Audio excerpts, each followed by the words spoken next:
Alright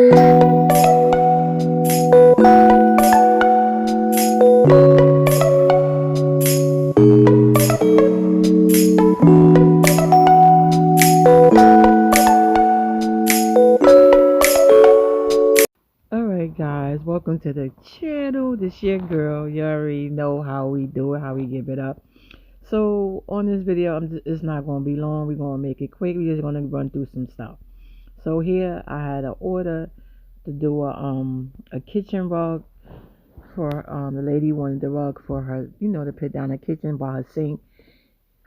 So she just wanted something that said kitchen whatever. So I found this actually design is actually in designer space. So what I did was to make the image like large because that is a really large rug. So I broke the image into two. So what you see here is me just putting it back together. Because when you split it in half, to make the large image, you have to make sure you put it back together correctly. You have to make sure it's like dot the I, you know. So that's what I'm doing. So I was having a hard time like really getting it together as you see. So that's why you see me with the tape. I'm taking the tape. I put the tape on the front to hold it till I flip it to the back, and then, there's always ways to get things done. And so what I did was I printed that out, and then I went and I'm like, kitchen and bathroom is always like that theme around like shells and flowers and stuff like that. So I found some other little things in designer space that I printed out. I found some like flowers, like uh I don't I don't know what you call these flowers, but it's like ring like round flowers shape. And I found two flamingos. Well, I didn't find two. It was one flamingo, but I made two. I printed out two, and I seen some shells, and I printed the shell out, and I tried to print those colors out to match.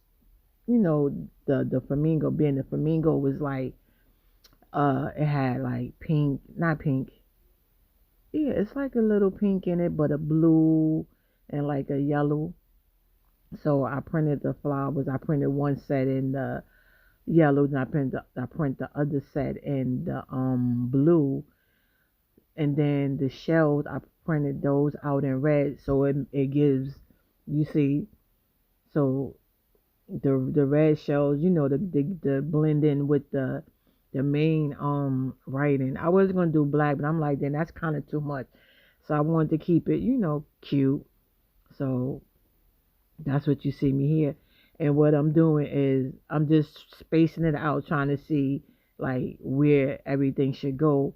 So I'm just trying to rearrange it. I move different ones, and now I'm turning it over because when you pressing, you have to turn the images over because remember when you're doing sublimation, yeah, when you when your stuff come out from the printer is the opposite direction. So that's why they always tell you to mirror. But when you got a sublimation printer, you can actually, they have a setting where you could go into your settings, and your settings, you could set that so when you print, it'll automatically mirror your image. So you don't have to worry about ever forgetting that again. Because trust me, guys, it's something you definitely will forget. That mirroring, you definitely forget. So now I'm taking the butcher paper. Well, I just parchment paper and pin it over it, and now my Teflon sheet, and then I'm gonna and then as you see I'm pressing it and putting a firm press down on it for 400 degrees for 60 seconds. So that's basically, with most sublimation you're gonna do it anywhere from like 375 380 to 400 degrees, 45 minutes to 60 seconds. It depends on what you're pressing. And what I'm doing is being this, like I told you, it's a large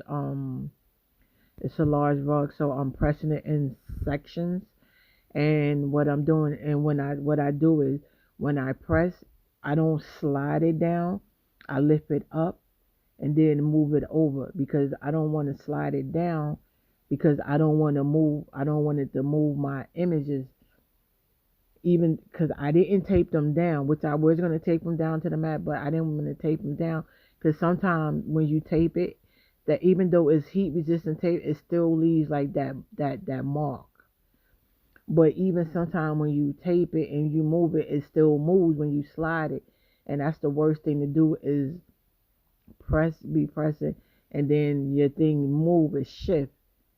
And when it shift, that means your image now moved as well. So now it's not in that same place. So now you might have like, you ever had it where you had like that double image, like you press something, or you print something, and you try to go back to correct it, and you don't get it on that direct, so it'd be a little bit also, now it's like a double print. That's, so imagine you don't want that, then it's definitely no good.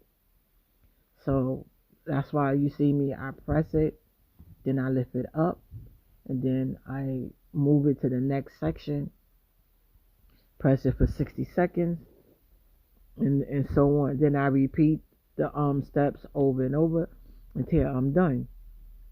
So that's that. And as you see, and you can see, once you pressing, most of the time you see how you able to see the color through the paper. That's when you know you got a good press.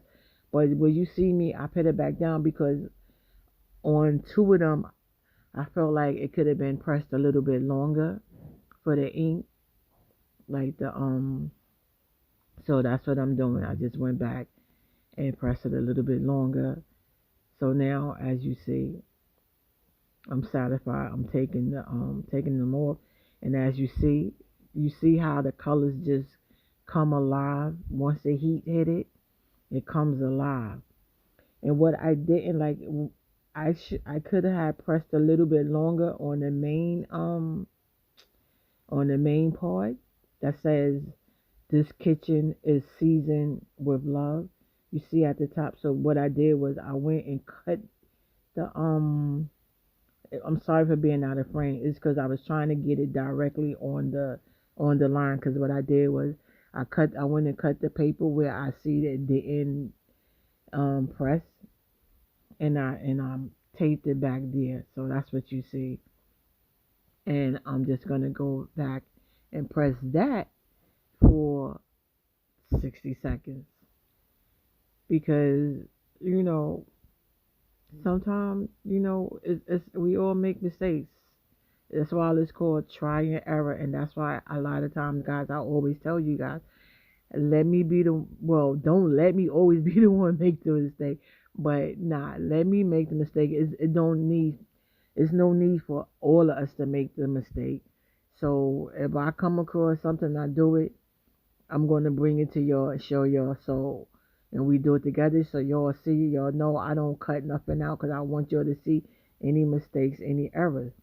And I will hope, same thing. Y'all come across something new, let your girl know, so I know what not to do, what to do and what not to do. So, like I said, so that's right here is where I just went ahead. I finally got it together, and I was able to get it kind of lined up pretty good.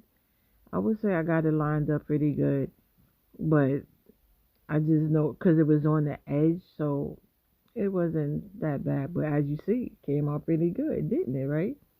All right, so now we're going to do some glasses, well, some mugs. So here, I'm going to press a mug. I already prepped it. I already put the image on it, already taped it. Y'all seen me do this many a times already. So I didn't feel the need to go through to show y'all. So y'all know when if you're using a Cricut mug press, you're going to press it. I press it for, instead of, a lot of people do it for 1 minute, turn it, 1 minute, turn it. I do it for 2 minutes and turn it. And I don't have to do all four sides. So here, what I'm showing you, that's an order that went out. It came back, but I did made another one and sent it out. So with this one, I just wanted to see if I could cover the image. So while we waiting for that for the mug to finish, I'm just trying to prep this. Like I said, so it's taking me a minute to open it because, like I said, it went out and it came back because I didn't have the apartment. I got the apartment after. Oh well, I mean, I ate the course. It's cool. Always got to make the customers happy, right? So yeah, so and like I said, if you listen to what I said, you can see your image through the paper, so you kind of know when it's done. You know when you got a good image because you can see it through the paper before you even take the paper off. If you really can't see it, then you know it needs some more heat. Put some heat to that. I wanted to say the other word, but we ain't gonna say that. But yeah, so that's what I'm gonna do. Normally I would just not show this part because it's time consuming because you do have to, you know. I mean, it don't take long, but like you already seen this process, so that's what I mean when I say that. But what I'm doing now is, like I said, prepping the glass for the mug. And the mug, as you see, you can see that. I don't know if you're looking with me. You can see the image through the You can see it, so it's really coming through.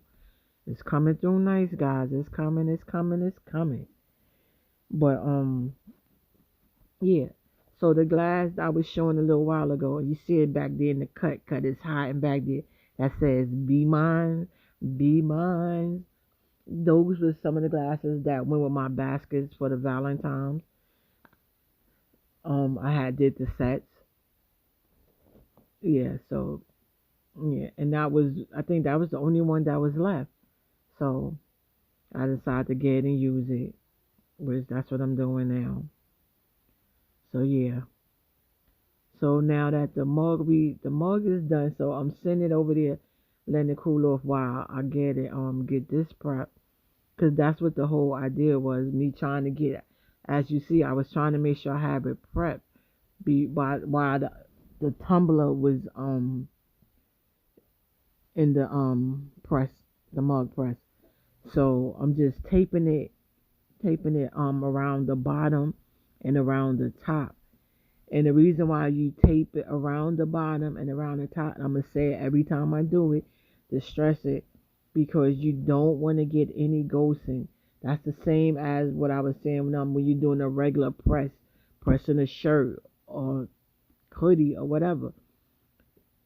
They got a thing that's called ghosting. So you want that's why when you see the people put the image down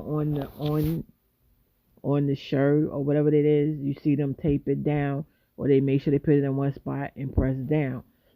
You don't want it to move, you don't want it to shift, because you will get ghosted. You don't. So that's the same thing with the cups and things. You definitely want it to be taped nice and tight, no air, no nothing going in. So as you see, it's easy to take the tape off when it's kind of warm. It just peel boom boom boom because the tape is still sticky. But um yeah, I'm satisfied with the tumbler. As you see, it came out really good, really nice. I'm just trying to, I'm just straightening up, cleaning up while we waiting for the mug to finish. So this is another one that I have to do, but I'm gonna do that in another video for someone. Um, that's another tumbler. I like that one. I think I want one of those for myself because I like that one. Has the strap, then it has the little top and everything. So I do like that one. But yeah, guys, it definitely came out good. So yeah, hear me. Yeah, I'm showing off my mug. So it's done. It's hot, hot. Only thing is when you put it in the when you take it out, the handle definitely is the only thing that's not hot, and that's because, as you see, the handle is hanging outside of the mug press, so that's why it's always cold. It's not hot. So I just wanted to try to cover it up, but as you see, it covered up pretty good. But when you look at it close, you can still see the image. Like from here, you really can't see it that much, but you can really see it. So we're gonna do something else with it. So there you have it, guys. That's the rug. I think it came out beautiful, guys, beautiful. And then there go the tumbler, and I just want to show you all um the whole tumbler, the different sides. So yeah, guys, y'all let me know what y'all think. Leave your comments down below. You know your girl love y'all. Later.